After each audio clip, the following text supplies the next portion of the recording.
Few things recently have gotten as much attention nationally as DOGE and efforts to downsize the federal government. Now, North Carolina is launching its own version of the department. Yeah, 2 Wants to Know's Ben Briscoe explains how it'll work. North Carolina spends a huge amount every year, more than $60 billion.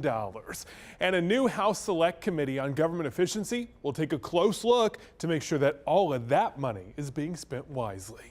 Hey guys, it's Destin Hall, Speaker of the North Carolina House. The first public announcement of the new House Select Committee on Government Efficiency came on social media. This group's going to be looking at government inefficiencies across state government, looking for things like DEI, other wasteful programs that we can cut out. Going to be looking at not only state government entities, but also local government entities. The committee is expected to start meeting sometime in April. It's made up of 17 members, 11 Republicans, 6 Democrats. There are 2 people from our area, Wilkes County's Representative Edens and Rockingham County's Representative Pirtle. The time has come for North Carolina to have a group that focuses specifically on government efficiency. Mitch Kokai's with the John Locke Foundation. The think tank's been pushing for more government efficiency for decades. Now, the most interesting thing will be to see just how well this group translates good ideas into action items that can cross the finish line. The new committee is a version of an old idea. Back in 2013, former Governor Pat McCrory launched the North Carolina Government Efficiency and Reform Program, called NC GEAR.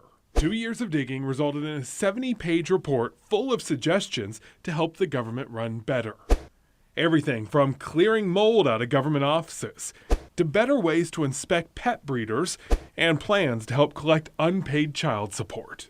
NC GEAR, I think, was a very interesting initiative, had a lot of great ideas, but then it kind of ended up falling apart. It didn't seem to be as high a priority for the legislative leaders as it was for Governor McCrory. Governor Jim Martin also launched a task force back in 1985. Most of those ideas were also not passed at the time. It took about 20 years before lawmakers ended up making many of the recommendations come true.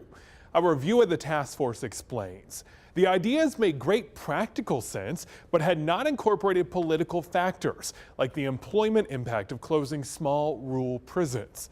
So the lesson is, for the new Government Efficiency Committee, they might come up with great ideas, but they'll have to get the rest of the state lawmakers on board to create real change.